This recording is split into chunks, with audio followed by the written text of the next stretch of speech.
मैं केवल चुनाव सुधार पर ही बात करूंगा और कुछ सुझाव दूंगा और ये उम्मीद करूंगा कि गवर्नमेंट आगे चल के कुछ ऐसा पीपुल्स रिप्रेजेंटेशन एक्ट में या जिस तरह से भी उचित समझता हो कुछ संशोधन करे जिससे लोगों के मन में किसी तरह की दुविधा न हो चुनाव को लेकर।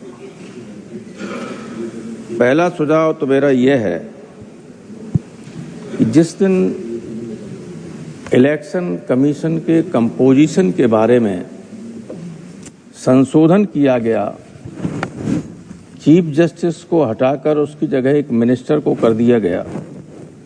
आपकी नीयत ठीक हो न हो या नीयत बिल्कुल ठीक हो, लेकिन जनता में ये संदेश गया ये इलेक्शन कमीशन की निष्पक्षता को खत्म करने का एक प्रयास है। इसलिए मेरा अनुरोध है कि जो पहले व्यवस्था थी इलेक्शन कमिश्नर्स के अपॉइंटमेंट की, उसमें जो prime minister, leader opposition of Lok Sabha और चीफ जस्टिस ऑफ इंडिया हुआ करते थे, वही व्यवस्था को फिर से किया जाना चाहिए। नंबर 1। नंबर 2, जो चुनाव से जुड़े हुए अधिकारी हैं और कर्मचारी हैं, उनकी नियुक्ति धर्म, जाति या अन्य किसी प्रक्रिया या उसके दिमाग में लोगों को होता उससे हटके निष्पक्ष और पारदर्शी होनी चाहिए। मैं आपको ये बता रहा हूं कि हमारे यहाँ अभी उत्तर प्रदेश में कुछ उपचुनाव हुए, उनमें इलेक्शन कमीशन की जानकारी में मिलाया गया, तथ्य दिए गए कि बीएलओज की सूची ये है। उसके बाद दबाव पड़ा तो उन बीएलओज की सूची में से जितना भी बीएलओ यादव और मुसलमान था, एक एक करके सबको हटा दिया गया। ये तथ्य है, ये है इलेक्शन कमीशन के लिए सूची दी गई। इलेक्शन रिफॉर्म्स पर प्लीज बोले डॉक्टर साहब। लेकिन कुंदरकी में केवल गलती से एक मुसलमान हो गया। जहां 70% मुसलमान हो, जहां टीचर सबसे ज्यादा हो, वहां एक भी नहीं, काट दिया गया। पहले लिस्ट थी उसमें सब थे, लेकिन लिस्ट हटा दी गई। तो ये देखिए, मशीनरी में अगर निष्पक्षता नहीं होगी, चुनाव निष्पक्ष हो ही नहीं सकते। ऐसा कभी होता है कि अगर मुलायम सिंह यादव और अखिलेश चीफ मिनिस्टर हों तो जिले में कोई बड़ा अधिकारी, SP, additional SP, DM Yadav अगर होगा तो ट्रांसफर कर दिया जाएगा। इलेक्शन रिफॉर्म्स पर ही बोले डॉक्टर साहब, उसी में वही रिकॉर्ड पे जाएगा प्लीज। ये इसलिए मैं कह रहा हूँ, इलेक्शन रिफॉर्म्स की बात कर रहा हूँ, मैं एसआईआर की बात नहीं कर रहा हूँ सर।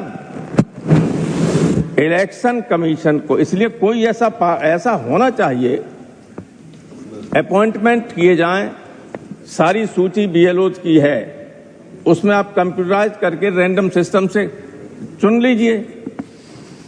ये नहीं कि आप जो है इसको छोड़ दीजिए, इसको लगा दीजिए।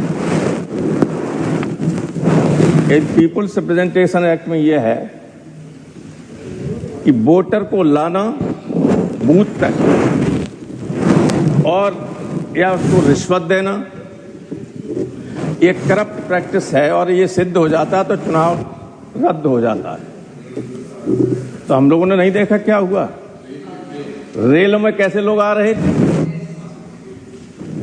आते हुए भी देखा कितने प्रसन्न थे, और जाते हुए देखा कितनी गालियां पड़ रही थी इन लोगों पर, ये सबने देखा। अगर टीएन सेशन जैसे चीफ इलेक्शन कमिश्नर रहे होते तो जो बिहार में ठीक चुनाव से पहले पैसा दिया गया, या तो चुनाव को टाल दिया जाता या बिहार का चुनाव रद्द कर दिया जाता। ये करप्ट प्रैक्टिस थी, ये रिश्वत थी, और इस तरह की प्रक्रिया नहीं अपनानी चाहिए। इतने इस तरीके से सत्ता में 100 साल बने रहिए, लेकिन जनता की निगाह से गिरी जाती है।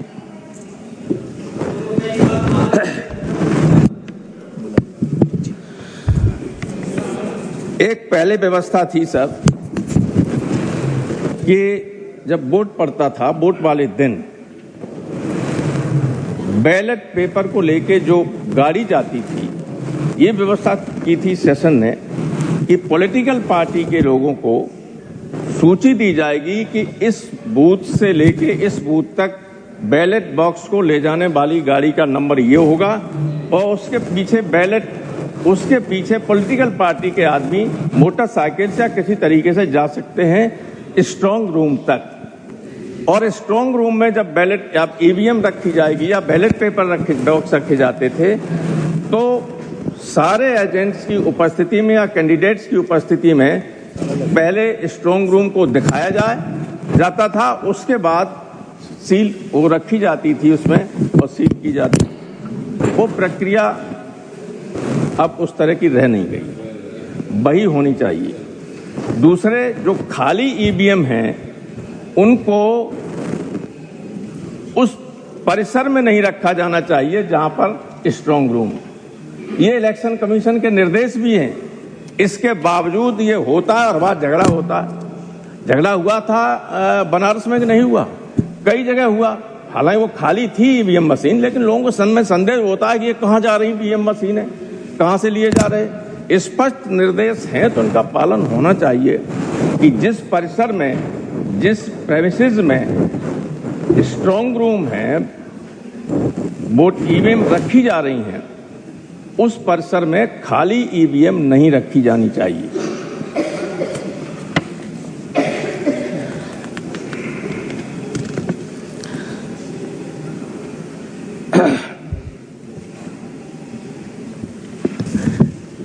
एक और कोई कानून में व्यवस्था करनी चाहिए। ये सबके लिए है, ऐसा नहीं है कि किसी राज्य में आप जीत जाते, किसी में हार भी जाते हैं।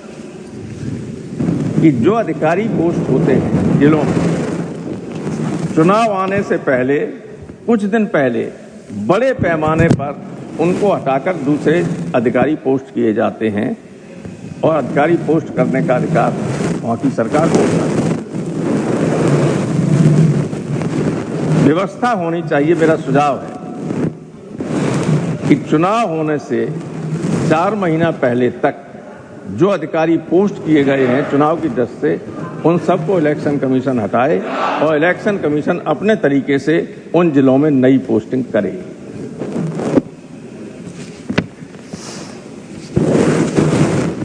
ये जो प्रक्रिया चल भी रही है, मैं उसकी बात नहीं करना चाहता था, लेकिन फिर भी कभी कभी कुछ लोग जो हैं आत्मघाती गोल भी करते हैं। जैसे उत्तर प्रदेश में SIR चल रही, हमारे माननीय मुख्यमंत्री जी ने कहा कि हम डिटेंशन कैंप बनवाएंगे लोगों के लिए। तो जो सुस्त बैठे थे लोग, उन्होंने भी अपना सब फार्म भर के वोट बनवा लिया। अब इनको ये लगा कि हमारे वोट नहीं पूरे बन पाए, ये सब विपक्ष के वोट तो बन गए। अब आप देखिए, इस प्रक्रिया में मंत्री और मुख्यमंत्री की कोई भूमिका नहीं। इलेक्शन कमीशन, BLO और पॉलिटिकल पार्टी, इसके बाद मंत्री भेजे जाते हैं। सब जानते हैं कि अधिकारियों से कहा जाता है कि भाई ऐसा कैसे हो गया, अब ये करो। तो अब सिस्टम ये होने वाला है कि जो कैटेगरी C में वोट है उनको एज सच उसको कैटेगरी 1 में कर दो, कोई डॉक्यूमेंट की जरूरत नहीं। तो जो पारदर्शी तरीका है उसके लिए कोई न कोई आपको व्यवस्था करनी पड़ेगी, वरना आरोप ये लगते ही रहेंगे आप पर हमेशा। आखिर में एक बात कहना चाहता हूं मैं, इस देश के लगभग 60% लोग आपके पक्ष में नहीं, सरकार भरेगी आपकी, और वे सब ईवीएम के खिलाफ हैं। वो सब ईवीएम के खिलाफ हैं। तो जनमत की इच्छा का ध्यान रखते हुए जो लोग मांग कर रहे हैं और दुनिया भर का उदाहरण दे रहे हैं यहाँ, और वो सही बात भी है। आपके व्हाट्सएप पे, कॉल में जो मैसेजेस हैं, आप जब ये कर सकते हैं कि साहब ये 1 घंटे में डिलीट हो जाए, हो जाता है कि नहीं हो जाता है? ये 1 महीने बना रहे, डिलीट हो जाए, हो जाता है। तो क्या ये नहीं है कि 50 वोट पड़ने के बाद जो वोट पड़ेगा उसका हर दूसरा वोट कमल में ही चला जाएगा? Is it not possible? It is possible. और इसीलिए ईवीएम जैसी मशीन दुनिया भर में कहीं यूज नहीं की जाती है, एक आध पिछड़े देश में की जाती है। हिंदुस्तान की जाती है। जनता जब इसके खिलाफ है तो आप तो जनता की सरकार तो जनता की होती है। लोकतंत्र में जनमत का आदर कीजिए और ईवीएम को हटाकर पुनः बैलेट पेपर से चुनाव कराने की कोशिश कीजिए। बहुत बहुत धन्यवाद।